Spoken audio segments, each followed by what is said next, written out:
Okay, well, a warm welcome to this last session of today. And we still have a bit of ground to cover in this hour that we have ahead of us. And I would like to start reiterating one of the main points made in the morning by Professor Utzinger when he delivered his keynote. And he ended the discussion by stating that collaboration is key. And I think in the preceding session, Ellen Wien with the living textbook already was indicating the importance of collaboration and the living textbook as a basis that could help in doing this. In this session, we continue with this idea of collaboration. And as you can see on the slide, what we would like to see is to develop a possible route, pathways to mutual value. Because if we collaborate, all of us need to have some benefit from it. So the question will be, how can ITC be of help to the GeoHealth community? And vice versa, how can people active in the GeoHealth community contribute to such a GeoHealth community? We need this added value to be mutual. That's the idea that we had when we developed this session. Of course, ITC being a university, we have these pillars of our activities: education, research, and capacity development. And this is why we have set up the bullets that you can see on the slide. And that would be to become, if possible, a bit more concrete than we did in the previous section. And especially see if we could identify needs that the people working in GeoHealth have. And these needs can be in terms of education, training needs, but it can also be their needs in terms of support in developing research, finding partners, whatever. So we can see on this slide that we have formulated a number of main elements: research, education, the networking element, and you can see that there are many keywords on this slide as well. Now we realize that this would be an effort that would need much more than the time that we have available right now. So this would be something that we could pick up again in a later stage with maybe a larger audience, especially an external audience. But nevertheless, I think we can make a start and see. We do have a number of people still following us via the live stream. Okay. So I think maybe this external audience is actually there, but we want to invite them to participate in the discussion via that chat that we are monitoring. And Carmen has been all day working very hard checking that. So in case the audience wants to add to the discussion, we will do that on their behalf, so via the chat. Yes, that's fine. That's excellent. But the idea is that this is an interactive session. So I should get off this stage as soon as possible, and we should be, let's say, closer together and see if we can come up with some maybe ideas what to do, maybe also what not to do. And then indeed also via those of you that are following us online, please comment, give your ideas in the chat, and we can follow up on those then in a later moment in time. Are there any specific questions at the moment? Suggestions maybe?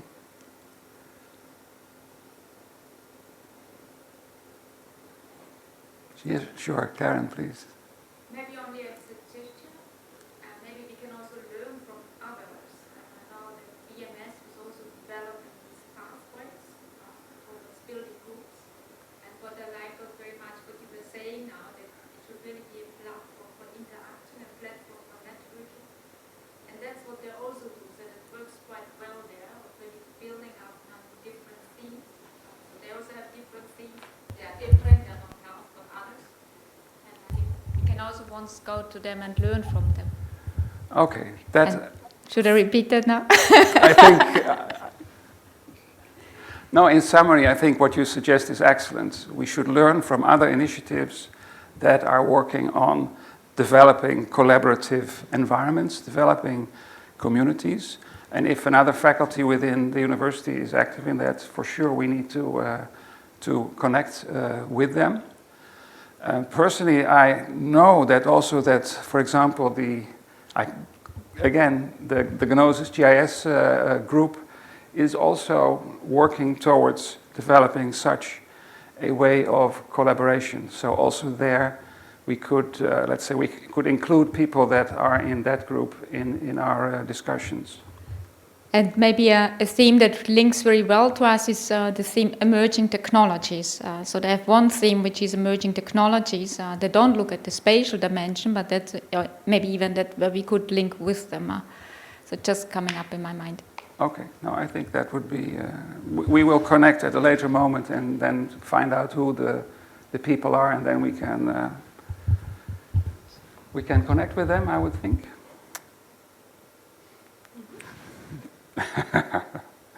Yeah, I think that's for now.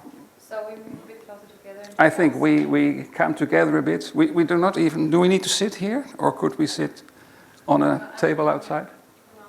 No, we need to sit here, otherwise the people via the live stream cannot see us. Okay. We thought about breakout rooms, but decided against that, so we'll be all together. I'm okay with that. Good, so maybe we can just come a little bit closer so for all of us and some turn around. Chairs on stage. That's also good. Restaurants. Yeah, maybe that's good. Okay. Good. We get some chairs. And we can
Okay, we have chairs here now, so can we invite people to, or would you like to stay with the computer?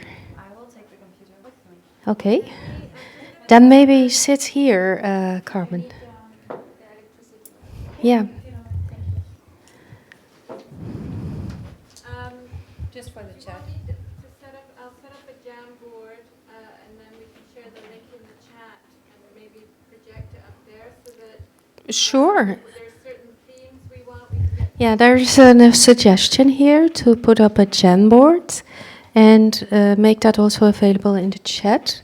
So we can see it via the projection and you can add to it.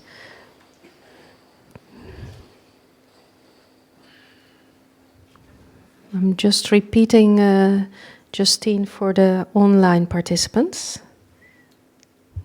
I don't have access to the file. I think it would be good if we send it to Justine for the Jamboard. Mhm. Can you make a display that we also see the online people? Okay, Job, can we see the online people?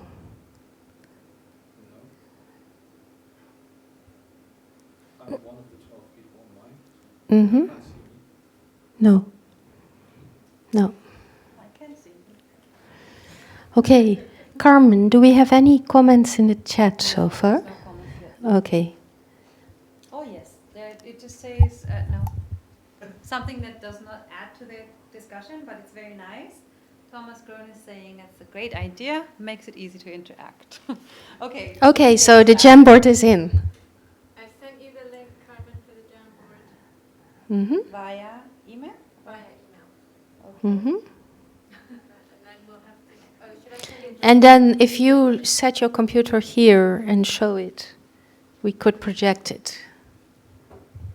what's the login on that?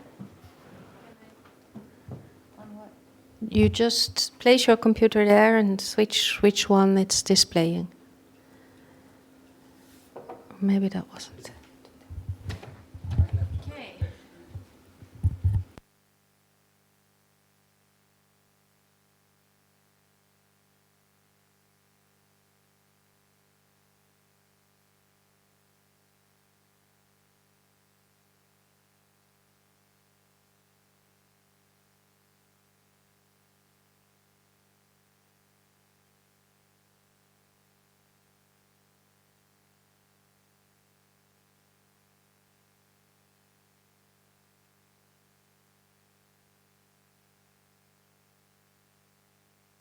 Sharif, can you guide us through the topics? I think the first one was possibilities of collaboration in education, if I'm correct. Yes, Need of training, I think. yes. The first point we talked, which was on the slide, was yes, needs for training or education. So we could think of particular subjects or particular methods and techniques that would be important where people have a lot of demand for, or anything else that comes to mind. I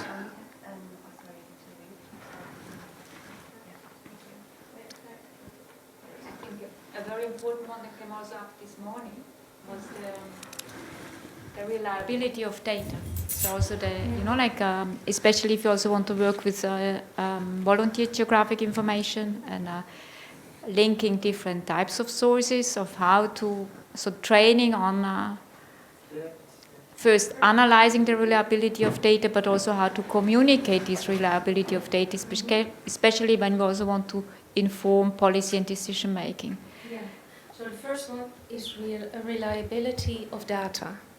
Maybe I can add one from my own experience. Can you grant us access? So Yeah, it should be. Oh. Right. Okay. I often.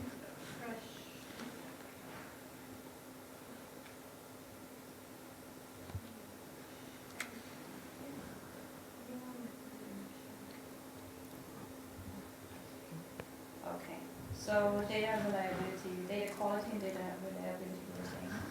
Yeah, and investigating maybe the bias in data. So maybe everybody can help adding. That would be good. And we have 3 people with a. Investigating bias in data. Yeah. We often get questions from people who go and do field work on how to collect the spatial element, so how to record spatial information, how to also delineate the areas in which to do that, and how to distribute sampling if you have that. So I, from my own experience, can imagine that there is a need for training there. Anyone else here that? I would say maybe ethics. The ethics of the use of data and privacy concerns. We have now 2 mics. I see a couple of things already appearing on the board. Can you get the people who are online to tell them to add stuff too? Just take a post-it, silent cooperation. Yeah. Silent cooperation. Take a post-it and add on, this is concerns, right? This is what we're talking about, concerns.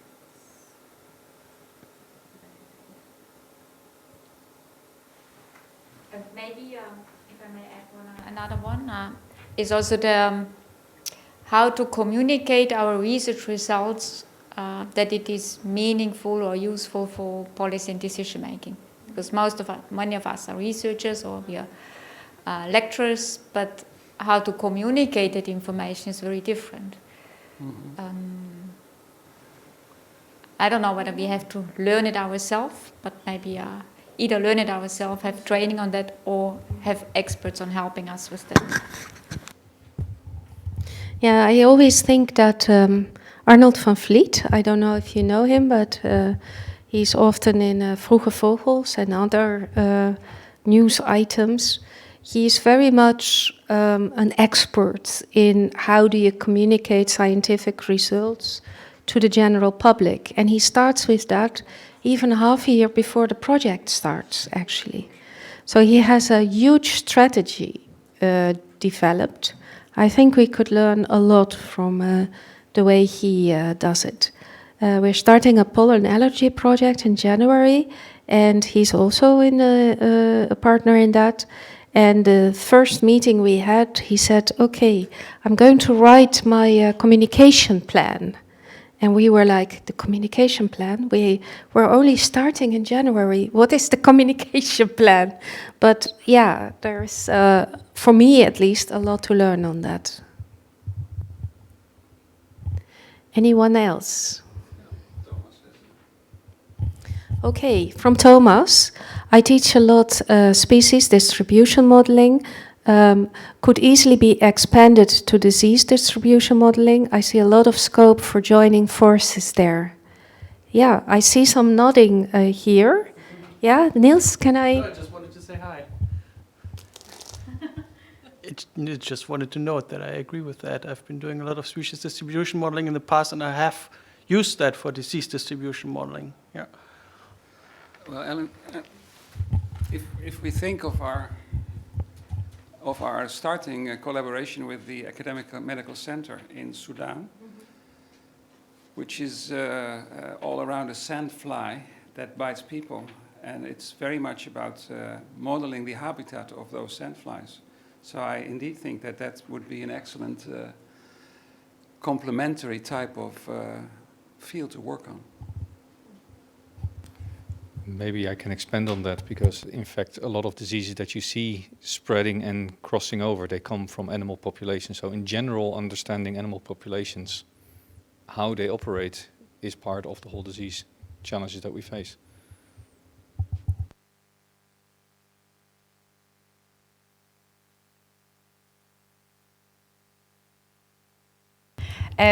Different points. One thing we discussed today was extending maybe the definition of what GeoHealth entails a bit more, and not looking only at disease and health sector response, but also of social concepts of disease and mental health. So it's just extension of topics that one could consider to collaborate on. And the other was, I think, several questions of Rolf de Bie today centered or focused at how can our work be impactful for decision making and for policy making, and linking also to what Karin just said on communication of our results.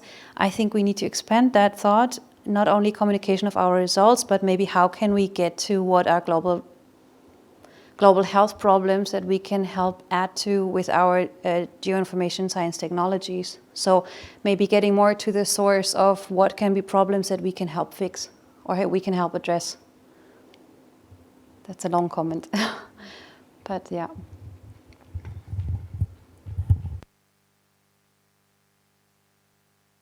Okay, I see Carmen is turning again to the chat.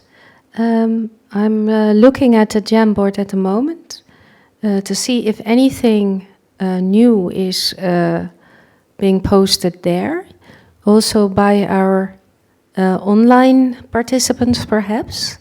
Yeah, Thomas is active. Okay. You have another one from. I think he's adding himself, but he mentions a project modeling tsetse flies, vector of sleeping sickness, and how it's important to follow up more on vector modeling, but I think he will add himself. Okay, okay. So vector modeling, very important. I think we can all agree on that. We started the discussion from an educational point of view. There were other items like collaborations, networking on the list. Sharif, maybe we can move to the next. Sure, we can. The next list, the next bullet on the list was about research. How can we collaborate? How can we strengthen each other? And what are the type of needs that people in the field might have?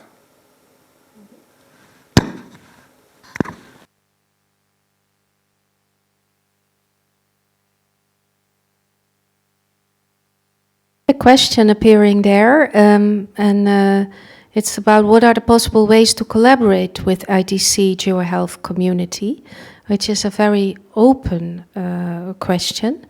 We want to talk to you. Get in touch. We want to talk to you. Yeah, maybe a follow-up question would be what are your needs? What would you on which points would you like to collaborate? Because we can collaborate on joint courses, on MSc, PhD supervision, but also in consortia of projects. There are possibilities to join on all kinds of calls, sometimes more training oriented, sometimes more research oriented. So maybe we need a bit more information there. Can you perhaps add to your post-it? Meanwhile, if you allow me to be provocative, what is the ITC GeoHealth community? Is this consisting of people that work at ITC? Or does it include the alumni, former employees? Or maybe, going one step further, does it include all the partners that we have? So the moment you partner with us, are you part of the ITC GeoHealth community? And is it more a global initiative, if you want? Would you like to reflect on that? Yeah, for me, the alumni are definitely part of that community. Our current students are part of the community, the staff here at ITC, but also the organizations we collaborate with. So I see it in a rather wide way. I think one way of collaborating is that maybe from the field, via our alumni, we receive questions, questions that arise, and in which we can help by doing research, by running analysis, creating models, offering expertise. I see the link with the field as a very, very important one. I could imagine it serves as some sort of a network facility where people are connected to the questions or the services that they're looking for, where ITC is just a hub as we sit in a global network of professionals. A nice one to see us as a hub. I like that, actually. But maybe there's also other ways of collaboration possible. We have CRIP, for example. Maybe people are working on or want to work on big data, but don't have facilities. So maybe we can offer our help there. I see it very wide at the moment. Yeah, I'd like to add to that. Yes, a collaborative hub, because we have a variety of different skills. So I think for us, having different ways to apply those skills, develop new methods to deal with things broadly in GeoHealth, whether it's human disease-related or animal disease-related or plant disease-related things. We're happy to talk about those and see if some of the skill sets that we have can apply to that. Carmen, do you have anything from the online participants at the moment? Maybe we should have a look at the Jamboard. Expand GeoHealth research to include not only disease, ecology and health systems research, public health response, but also a lot of other aspects from the environment. Yes. But on the other hand, I am not sure we should drift to other groups here at ITC. I'm maybe careful there, I don't know. Anything else you see on this board? Joining forces in developing innovative ideas that can be sold to funding agencies. That is an interesting idea.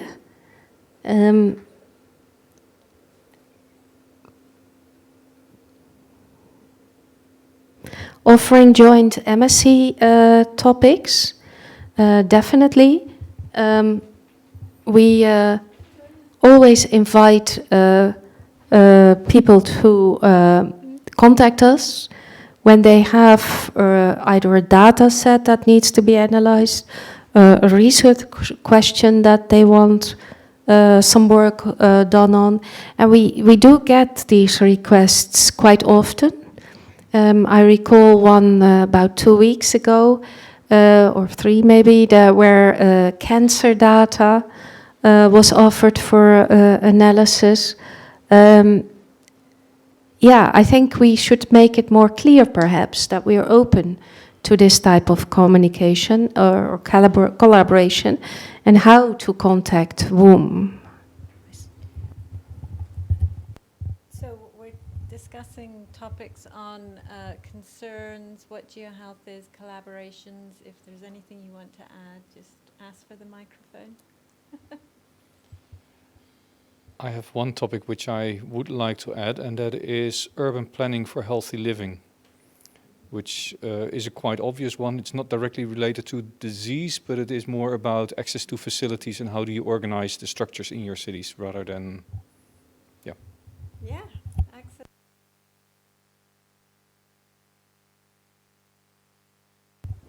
So that's also one thing that falls under this big topic there, the salutogenetic aspects of environment. So urban green and urban blue spaces and how they contribute to health, not only to air quality, but also to mental and social health. So yeah, I think it's a big topic that definitely also is GeoHealth related. And also for resiliency in health environments. But going back to the healthy living, bringing in air, sound, quality are extremely important because they do have health effects.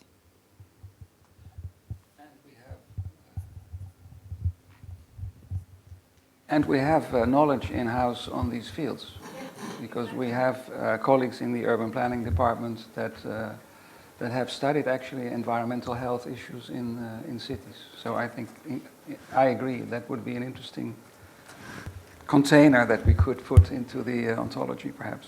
Yeah, and I do think that some of our PhDs are also taking this into account, and now thinking about Chile, will considers urban structure in relation to pollen allergy burden. So that would be a combination of the urban environment and the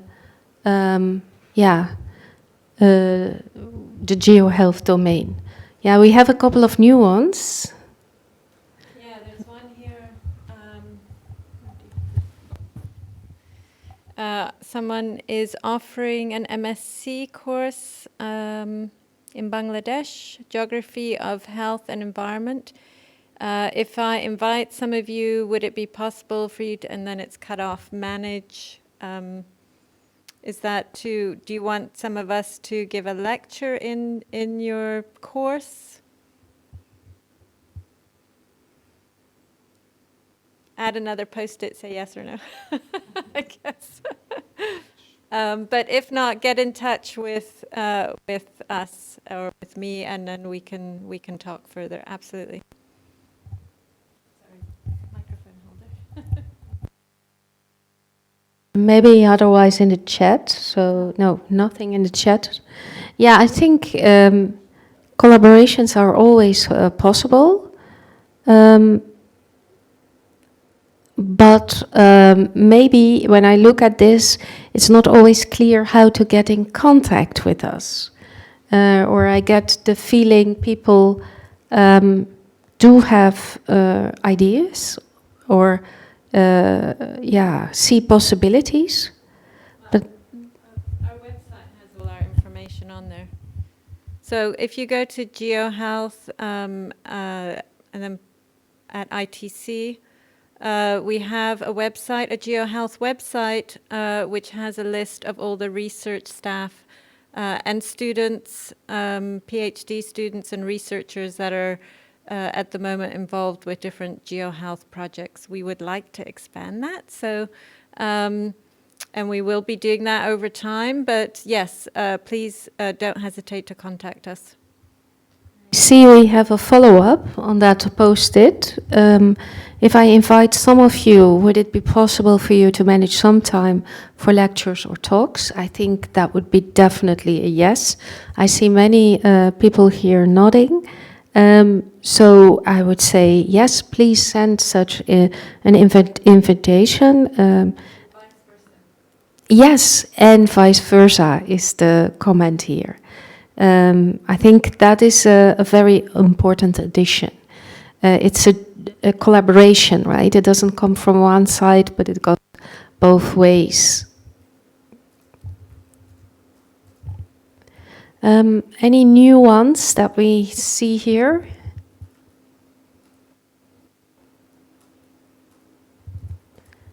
That we can address?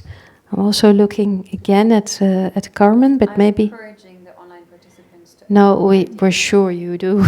We're sure. Okay, Sharif, were there other items on your list?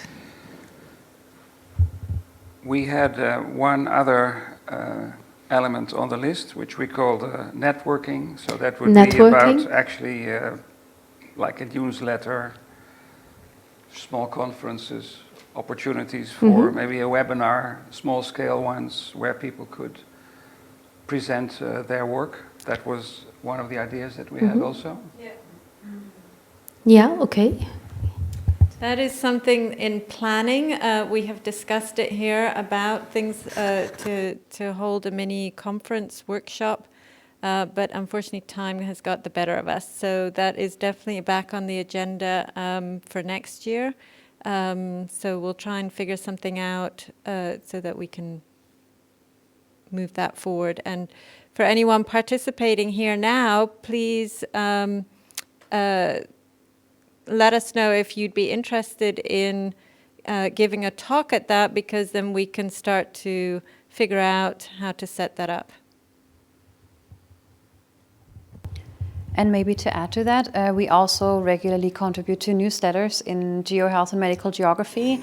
And we also encourage everybody who works in GeoHealth to write mini research stories that we can add to our web space. So feel free to reach out to us about that as well.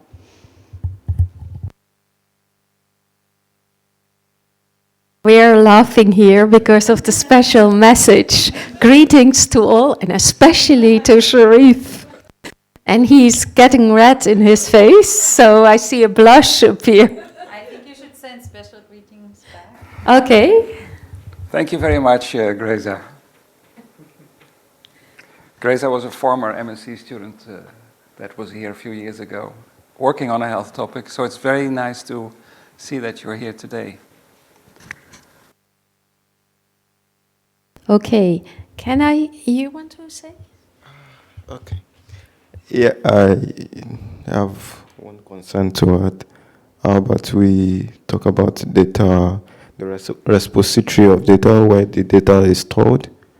So that the major issue we have is actually where we can get data. If we start thinking of open access, just like we have other special data, probably we have health data at some point, then this would help collaborations as well. Okay.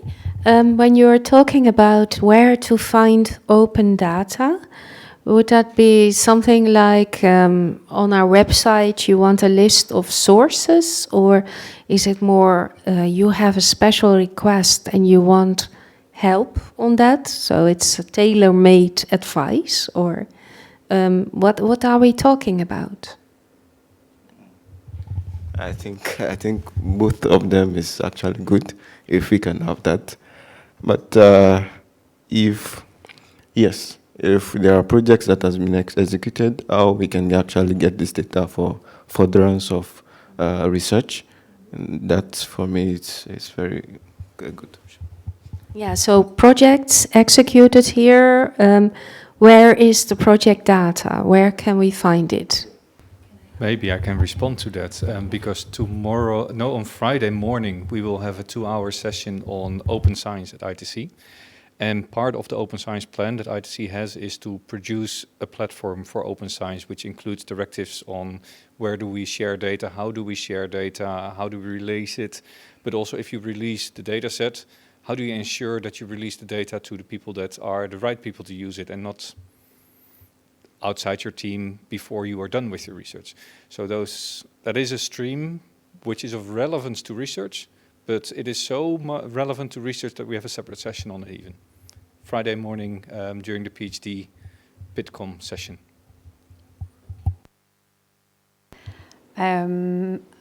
With the risk of putting someone on the spot, maybe an open question to students of ours who have just graduated. Maybe there's something that you would like to add to our needs assessment and needs list from the perspective of someone who graduated in the field of GeoHealth and is looking for new opportunities, or how to best spread the word that you are available and you have certain skills besides the alumni network that we already have at ITC.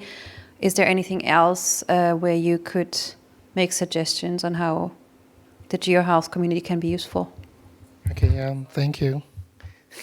That was great.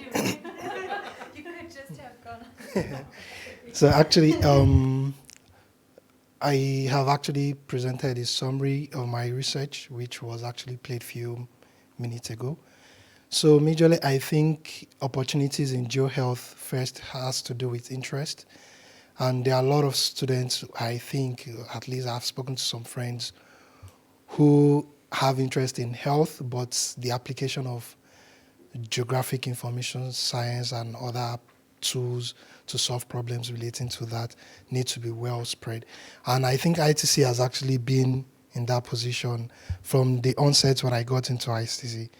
I have interest in health, so, and I know that, okay, I can actually apply some of these tools to solve some related issues.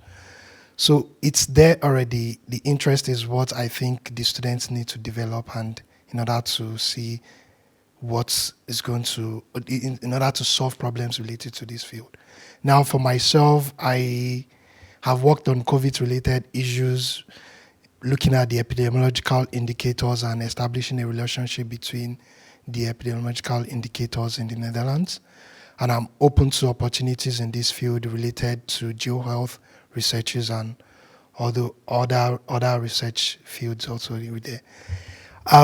Also, I would actually like to talk about something I saw on the collaboration by Thomas on species distribution modeling and how it can be expanded to disease distribution. And I think I followed the course, not formally though, but informally on species distribution and the models, how it has actually been used in Crete majorly. And I can say that it's something feasible, and it is something that can be done looking at the vector-based and vector disease modeling.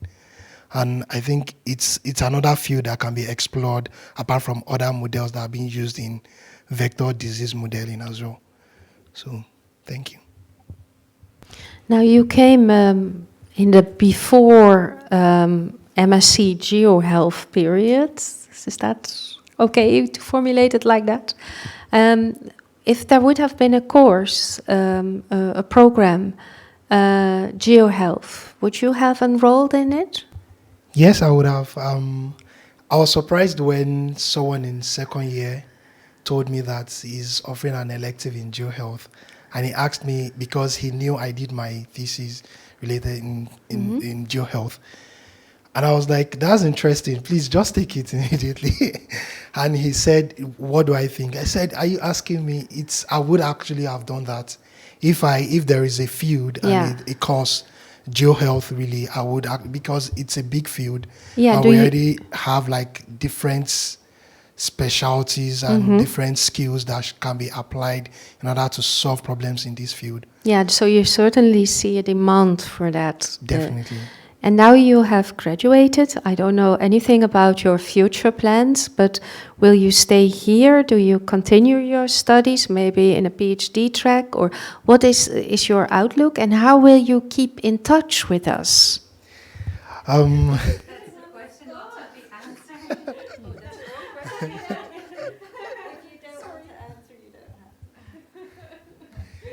Okay, presently, I'll skip that question.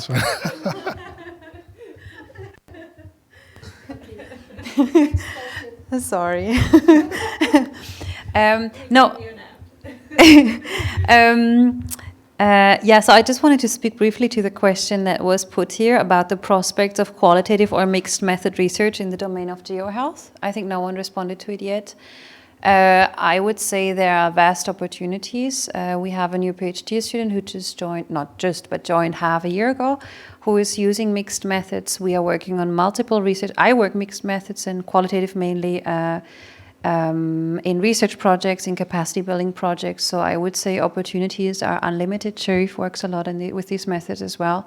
Many of us do. I would say opportunities are almost unlimited. I see Jelle wants to add something to that. No, I actually want to ask a question which is parallel to this. Not coming from the GeoHealth area myself, I've seen a few references to space in health today.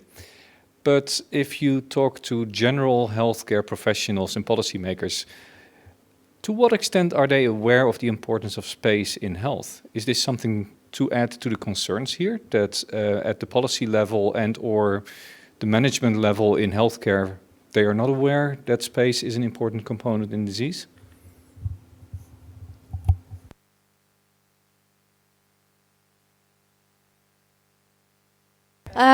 What I think is the people that are getting in contact with us and that we collaborate with are very much aware of the importance of space and are actively trying to fill that gap. The risk is in the people we're not in contact with, perhaps, if I may formulate it like that.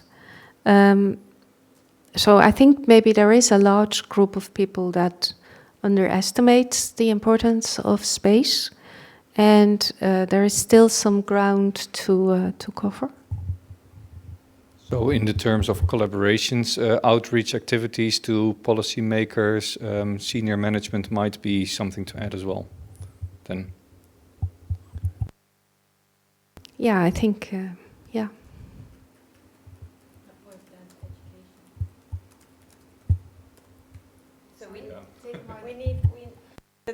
That boils down to a little bit of education, and maybe for us to think about workshops geared at the management level, where they're not really interested in learning about how to apply geospatial analysis and skill sets, but what can be done for decision making. So putting it that way.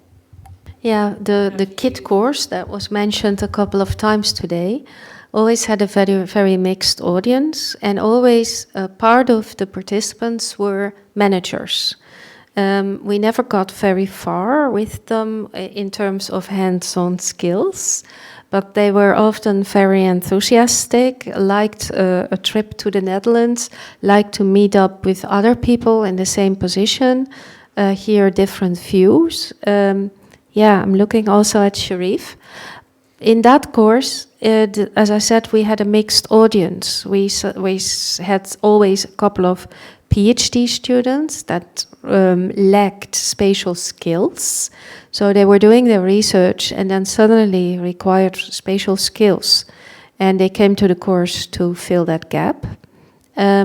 So there were definitely different groups that we could identify, and they came back every year. And ideally, you would want different courses for these different groups.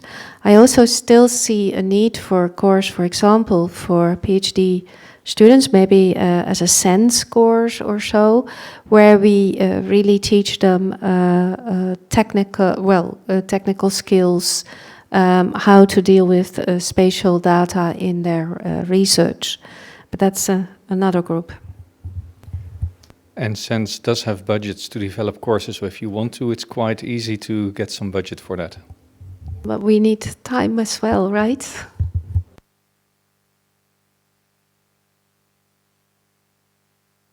Yeah, they're laughing here for the audience. Anyone else? Because we're getting quite close, maybe have a last look at our Jamboard. Do we have any new ones, Carmen? No, but after a very active participation, Thomas just said his connection now is a bit interrupted. So apologies for not contributing further, but I think No. at least 3 of the sticky notes are from him. I think his sister was a participant in this mentioned KIT course once.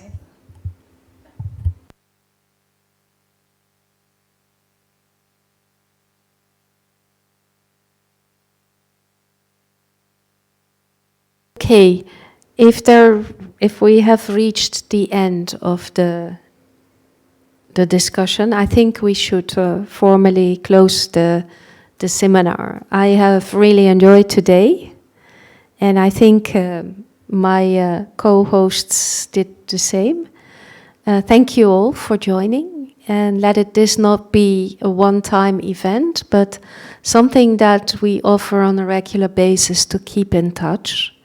And that we do develop some other activities, maybe on other lines, other collaborations in the meantime. Carmen, do you want, or Sharif, to add something? Maybe how to get these coins for the drinks? Oh, I can add that. Yeah, so everybody who's still in the building and who would like to join us for a after GeoHealth seminar drink altogether can come down here to the auditorium and pick up maximum 4 coins to be exchanged for drinks at the, what is this bar called? Not the bar here. At the ITC bar right in front of the auditorium, and then we can all go to the food festival together. So please come downstairs if you're still in the building and join us in person.